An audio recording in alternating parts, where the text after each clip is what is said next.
김현철 씨의 건강 상태는 어떨까? 내장 지방 정도를 확인하기 위해 우선 복부 CT와 혈액 검사를 해보았다.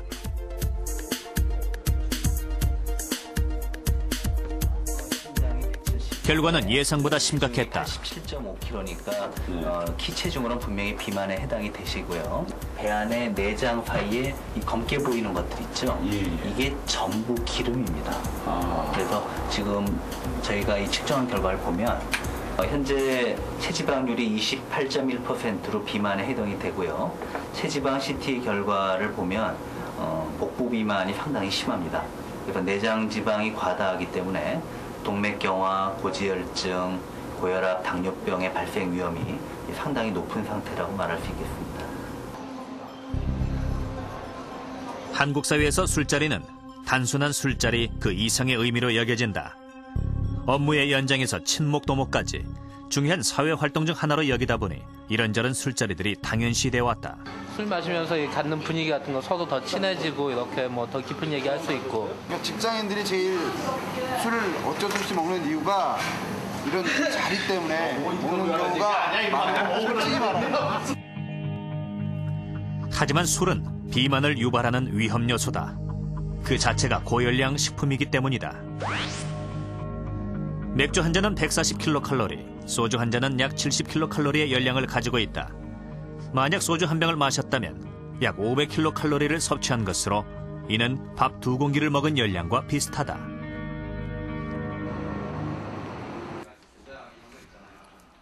한 회사의 영업부. 업무 특성상 회식 자리가 잦은 직원들은 평균 일주일에 3번 내지 4번의 술자리를 하고 있다. 입사할 때 날씬했던 몸매도 어느새 뚱뚱하게 변해갔다. 올해가 직장생활 16년째 들어가고 있는데 제가 시작할 때 63kg로 시작했거든요. 군대에서도 그대로 제대했는데 지금 82 이러거든요. 23? 3 좀 심하고. 그러면 대충 계산해 보면은 30대 넘어간 다음부터 계속 1kg씩 늘어난 것 같더라고요 지금.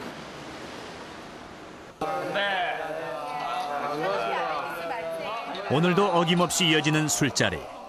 하지만 웃고 즐기는 가운데서도 섭취 열량은 계속 증가하고 있다.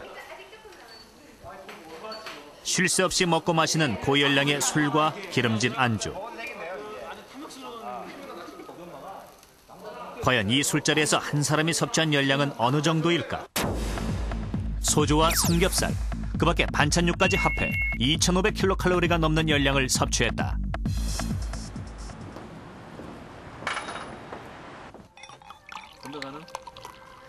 하지만 술자리는 대개 2차, 3차로 이어지기 마련. 가벼운 입가심이라고 하지만 맥주 역시 한 잔에 100kcal가 넘는 상당히 높은 열량을 가지고 있다.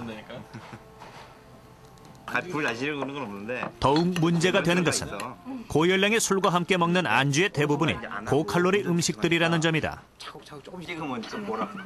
가볍게 가진 2차 술자리. 섭취한 열량은 어느 정도일까? 맥주와 골뱅이 무침, 햄치즈 샐러드에 팝콘까지 총 1130kcal를 섭취했다. 저녁 6시부터 밤 11시까지 계속된 회식 자리에서 한 사람당 평균 섭취 열량은 무려 3662kcal. 성인 남성의 하루 권장량 2500kcal를 훨씬 뛰어넘는다. 술은 다른 영양소보다 먼저 에너지원으로 사용되기 때문에 다른 음식의 열량 소비를 방해한다. 결국 소비되지 못한 음식물은 지방으로 축적돼 복부에 쌓이고 그대로 뱃살이 되는 것이다. 술을 하게 되면 저녁 때나 밤 늦게 하게 됩니다. 그래서 가장 에너지 소비가 적은 시기에 열량이 섭취된다는 측면에서 그 열량이 태워지거나 연소되기보다는 체지방으로 축적될 위험이 높아집니다. 더더군다나 알코올은 그 자체가 열량이 상당히 높은데요. 가장 흔히 소비되는 주종인 소주를 하나 예를 들어보면 이옵들이 작은 병 하나가 500에서 600칼로리를 차지합니다. 밥으로 보면 거의 2공기에 해당되는 열량이 되겠고요. 또 같이 먹게 되는 안주들이 대부분 육류나 마른 안주가 되겠는데요. 이런 안주거리들은 또 대부분 콜레스테롤이 많고 또 열량이 높다는 그런 공통점을 가지고 있습니다. 그래서 알코올과 또 고열량 안주가 같이 가장 에너지 소비가 적은 시기에 섭취가 됨으로써 체지방 축적과 복부 비만을 유발하는 것으로 판단이 됩니다. 술자리에서 빠지지 않는 것이 또 있다. 바로 흡연이다. 평소엔 담배를 피우지 않다가도 술자리에선 담배를 피운다는 사람이 적지 않다. 하지만 여기에도 위험은 도사리고 있다. 얼마 전 영국 BBC에서 흥미로운 연구 결과를 보도했다. 미국의 한 보건과학센터의 실험에 따르면 술을 마시면서 담배를 피우면 니코틴에 의해 알코올 효과가 감소돼 술을 더 많이 마시게 된다는 것이다. 이 음주하고 그 흡연이 같이 이루어진다는 게 더 큰 문제죠.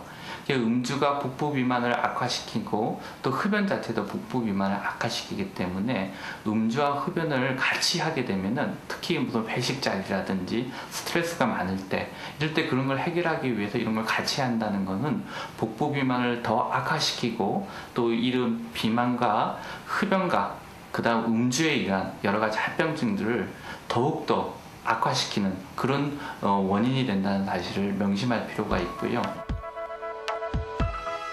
중년 복부 비만의 주적 술. 피하기 어려워 습관처럼 마시게 되면 결국 비만으로 이어지고 성인병 등 각종 질병에 노출될 위험이 크다.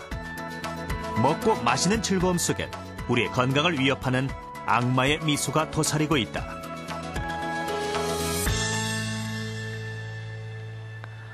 술은 술 자체로도 고열량이지만 술에 안주까지 곁들여지면 우리는 짧은 시간에 아주 높은 열량을 섭취하게 됩니다. 따라서 남아도는 과잉 열량은 뱃살로 쌓여가고 중년 뱃살은 온몸을 위협하는 성인병의 온상이 된다는 것 꼭 기억하시기 바랍니다. 생로병사의 비밀 다음 이 시간에는 한국인의 질병 보고서를 특집으로 마련합니다. 우리 사회의 변화에 따라서 질병 양상도 달라지고 있는데요. 과거 결핵과 기생충 등 비위생적인 환경으로 인해 발생했던 전염성 질환의 시대에서 넘어서 현재 우리 사회는 암과 뇌혈관 질환, 당뇨 등 만성 질환의 시대로 접어들었습니다. 이 급격한 생활 습관의 변화가 그 원인이라고 전문가들은 지적하고 있는데요. 이 과거와 현재 한국인을 괴롭혀온 대표적인 질병의 원인이 무엇인지 알아보고 나아가서 한국인들이 건강하게 살기 위해선 어떻게 해야 하는지 그 방안을 모색해 봅니다.